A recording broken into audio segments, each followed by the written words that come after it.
buenas tardes mis queridos hermanos en Cristo Jesús, su amigo y hermano Rico Huerta, saludándoles desde aquí de su canal Revitaliza tu Fe Católico. El tema que tenemos para presentar con ustedes, vamos a hablar de algo que todo el tiempo están cuestionando nuestros queridos hermanos no católicos. Siempre están hablando, tienes el bendito tema de los santos. La Iglesia Católica no intenta tener a los santos como Dios. Es completamente una falacia decir que es idolatría el hecho de que tengamos santos. El católico, al cristiano católico, sabe y entiende que una imagen de un santo solamente representa algo. En este caso, la vida de un santo. Santos que al seguir el ejemplo de Cristo, de esa forma encontraron una santidad, una relación, una unión con el Señor. No es que nosotros creamos que son dioses. La Iglesia sabe y entiende y nos transmite que sigamos nosotros como cristianos la vida de un santo. El santo que imitó a Jesús llegó a un grado de santidad agradable a Dios. Y eso es lo que nos pide también el Señor. Sean santos, así como yo soy santo, ustedes también sean santos. La Biblia, hay muchas citas bíblicas que hablan de esos santos, de esa santidad. El primer ejemplo lo podemos encontrar en Hechos de los Apóstoles, en el capítulo 8, desde el verso 9, encontramos esa violencia que proyectaba Saulo de Tarso cuando persiguió a los primeros cristianos, cuando va hacia Damasco y tiene ese encuentro con el Señor, esa luz inmensa lo tumba, lo derriba, le derriba sus temores, le derriba su arrogancia, le derriba todo para hacerlo a un encuentro personal con el Señor. Y esa luz inmensa de la verdad que es Cristo lo cegó, lo dejó completamente ciego, no puede ver más allá de lo que él pudo haber experimentado si no hubiese tenido esa ceguera. Es decir, la verdad de esa luz es Cristo y él tiene ese encuentro. Hay un momento, en un momento dado, que Jesús mismo le está diciendo que vaya, a que lo van a curar, lo van a limpiar de esa ceguera. En la palabra de Dios, en Hechos de los Apóstoles, capítulo 9, en el verso 13, después de que Dios mismo le está diciendo a Ananías que lo sane. Ananías tiene un pequeño conflicto con Jesús mismo porque le dice: ese señor Saulo nos ha perseguido y nos ha entregado a las autoridades, nos ha perseguido, nos ha humillado, nos ha entregado a las autoridades para matarnos. ¿Cómo me pides pues que vaya y lo sane de esa ceguera ahora? Aquí, dicho sea de paso, el Señor manda a Saulo en su conversión a buscar a los primeros apóstoles, a los primeros cristianos. Ese es el encuentro real que tenemos que tener con Cristo y su iglesia. ¿Por qué? Porque en la actualidad muchos hermanitos separados tienen su encuentro con Cristo y no van a buscar que les limpien la ceguera a una iglesia católica, sino que van y fundan la propia. Esa es la incoherencia más grande del mundo. Y vamos a leer la palabra de Dios en el Hecho de los Apóstoles, capítulo 9, verso 13. Dice la palabra de Dios: Ananías le respondió: Señor, he oído a muchos hablar del daño que este hombre ha causado a tus santos en Jerusalén. Y ahora está aquí con poderes del sumo sacerdote para llevar preso a todos los que invocan tu nombre. La palabra de Dios. Señor, dice Ananías,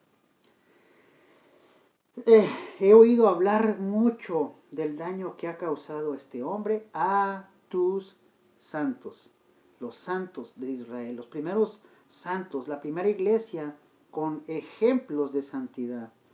Y vuelvo y repito, los santos existen, hay razón de ellos debidamente porque Cristo Jesús eso es lo que quiere, que vivamos en santidad, que imitemos. Y vuelvo y repito, los santos son imitaciones, imitamos a los santos porque a Jesús así nos dice: seamos santos, busquemos la santidad. Dice en la carta de los Hebreos, en el capítulo 3, verso 24.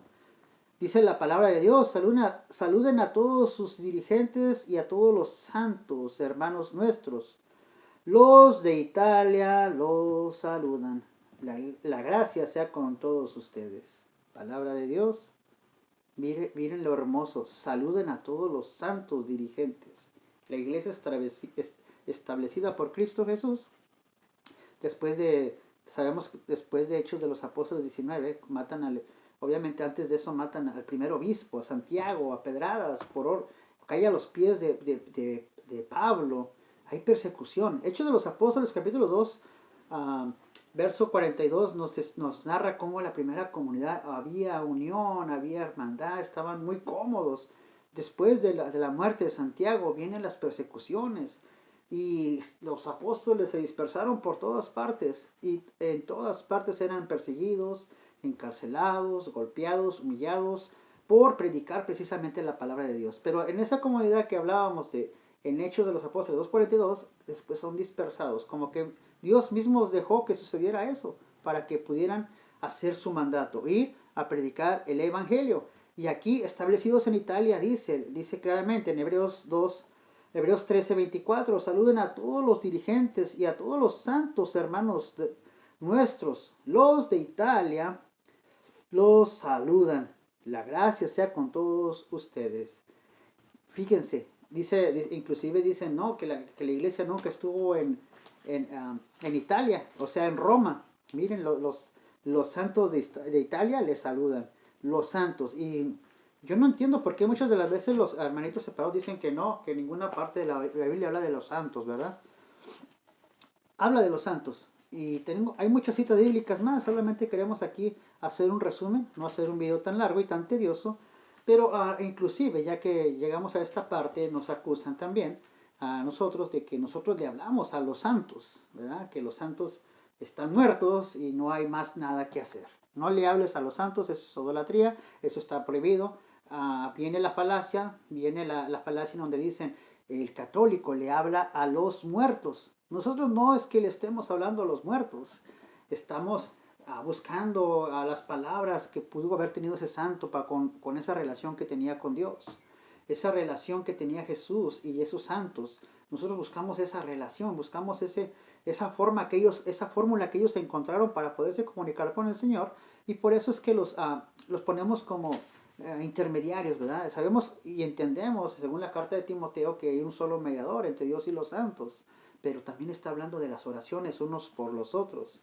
Entonces, cuando hablamos de oraciones unos por los otros, aquí es donde viene el dilema. Es que los santos ya están muertos, no tienen por qué hablarle al muerto, y nos acusan, es que ellos hacen oraciones a los muertos. Nosotros no hablamos a los muertos. De hecho, sabemos, creemos y entendemos que dice la misma palabra, ¿verdad? Dios no es un Dios de muertos, sino de vivos. Cuando se aparece Jesús con sus apóstoles en el monte y hay esa transfiguración, se le presenta Elías, se le presenta Moisés. Ellos ya estaban muertos y según la Biblia dice que llegaron y estuvieron hablando con Jesús. Los apóstoles, ahí habla de una narración en la cual Pedro dice, hagamos una choza y quedémonos aquí. Entonces, Dios no es un Dios de muertos, Dios es un Dios de vivos. Hablarle a Jesús que fue santo, que caminó por la tierra, nosotros siempre estamos orándole al Señor, al santo de santos, 3 veces santo. Entonces, si llegamos al concepto de que muertos, pues entonces dejaríamos a un Jesús muerto y no vivo. Los santos gozan en la presencia del Señor. Y esa es la promesa que al fin y al cabo todos los que buscamos a Cristo estamos buscando. Hay una palabra de Dios muy bonita en el libro del Apocalipsis, Revelaciones para el protestante. Revelaciones 5 o Apocalipsis 5, en el verso 8 dice, vamos a leer desde el 7, dice la bendita palabra de Dios. Al libro de Apocalipsis, capítulo 5, verso 7. El Cordero se adelantó y tomó el libro de la mano derecha del que estaba sentado en el trono. Cuando lo tomó, los 4 seres vivientes se postraron ante el Cordero. Lo mismo hicieron los 24 ancianos que tenían en sus manos arpas y copas de oro llenas de perfumes, que son las oraciones de los santos. Y estaban cantando este cántico nuevo. eres digno de tomar el libro y de abrir los sellos, porque fuiste degollado y con tu sangre compraste para Dios hombres de toda raza, lengua, pueblo y nación. Lo hiciste reino y sacerdote para nuestro Dios y reinará sobre la tierra. Palabra de Dios. El Cordero, dice, se adelantó y tomó el libro de la mano. Bueno, pero dice en el verso, cuando lo tomó, los 4 seres vivientes se postraron ante el Cordero. Los mismos hicieron los 24 ancianos que tenían en sus manos arpas y copas llenas de... a ver, perdón. Se postraron ante el Cordero, lo mismo hicieron los 24 ancianos que tenían en sus manos arpas y copas de oro llenas de perfumes. Las copas llenas de oro de perfumes. ¿Qué son las copas llenas de oro de perfumes? Perfumes es el aroma que es agradable a Dios, es decir, las oraciones de los santos. Los santos no están muertos. Eso de que están muertos y que ahí se quedaron, se hicieron polvo, eso es una falacia, eso es algo hasta cruel. Porque entonces, ¿dónde están las promesas de Jesús? Vamos a leer la última cita bíblica. Dice en Apocalipsis 8. El Apocalipsis 8 en el verso 5. Miren la hermosura. Después el ángel tomó su incenciario, lo llenó con brasas del altar y lo arrojó sobre la tierra. Hubo tremendos truenos, relámpagos y terremotos. Y dice en el 3, otro ángel vino y se paró delante del altar de los perfumes con un incenciario de oro. Se le dieron muchos perfumes, las oraciones de todos los santos que iban a ofrecer en el altar de oro colocado delante del trono. Vuelvo y repito, Hecho de los Apocalipsis 8, libro de Apocalipsis 8, capítulo 8 en el verso 3. Otro ángel vino y se paró delante del altar de los perfumes con un incenciario de oro. Se le dieron muchos perfumes de las oraciones de todos los santos. Es decir, el aroma agradable que sube hacia el trono de Dios son las oraciones de los santos, copas de incienso agradable a Dios. Es decir, los santos están orando ante nosotros, ante Dios, para que nosotros también seamos iluminados. Es decir, están intercediendo. Entonces los santos no están muertos, los santos están en la presencia de Dios y los santos están y saben que están intercediendo por nosotros. Entonces, dice bueno, esto es algo que teníamos que saber en Macabeo, segunda de Macabeo 12:38 y segunda de Timoteo 1:16 son correlación de ese momento en que hay santos que mueren y que están en imperfección y que necesitan ser purificados. Y eso ya sería otro tema porque estaríamos hablando del purgatorio. Purgatorio que significa purgar, es decir, limpiar, purificar, para que esas vestimentas estén blancas y puedan llegar a la presencia de Dios. Mis queridos hermanos, en Cristo Jesús sabemos y entendemos que así es la batalla, mucha discordia y malentendido en cuanto a lo que en realidad creemos nosotros como cristianos. No se dejen confundir por nuestros queridos hermanitos separados, ¿verdad? Que en un momento dado se alejaron de la iglesia y están confundidos, ¿verdad? En otra denominación. Mis queridos hermanos en Cristo Jesús, que Dios me los bendiga. Saludos, paz y bien de su amigo y hermano Rico Huerta. Bendiciones.